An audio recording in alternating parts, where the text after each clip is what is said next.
We have recently added a new section to our website, PlasserTheurer.com, which is fully dedicated to the future of track construction and maintenance. P&T Research gives you insight into the latest projects of our research and development experts. The focus is on the latest research findings, such as the results of the Dinler track project.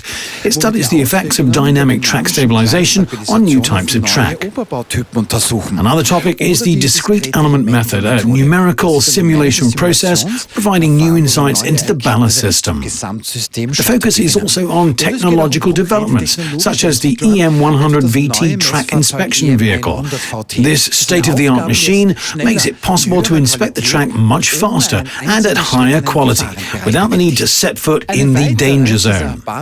On P&T Research, we present another innovative technology, the machine right behind me, Plasser Smart Tamping, the assistant, the turnout tamping assistance system.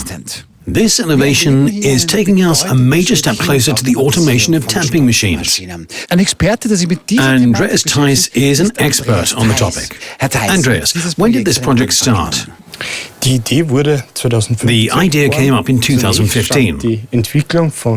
In the beginning, the focus was on developing evaluation algorithms to use the data from the laser scanner to distinguish the ballast bed from the sleepers.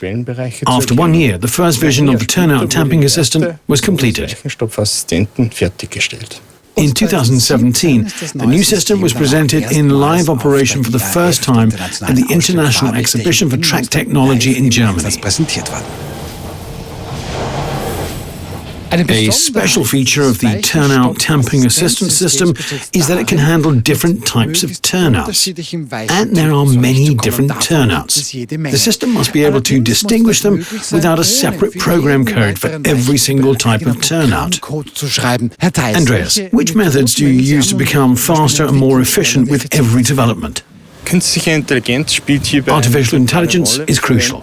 We use deep learning algorithms. Based on the data recorded, a realistic photo of the turnout is generated. The system recognizes the exact position of the objects in the photo, such as rails, sleepers, the frog, or the check rail. The algorithms used are able to generalize. As a result, it's not necessary to program every decision-making criterion in advance. This enables the system to classify objects and process them correctly, even if it's seeing them for the very first time. So, the objective is clear: relieve the operators and improve the quality of the tamping results. If you want to learn more about our research activities, visit the P&T Research section on our website, PlasserTheurer.com, and find out more about latest developments in this project and much more.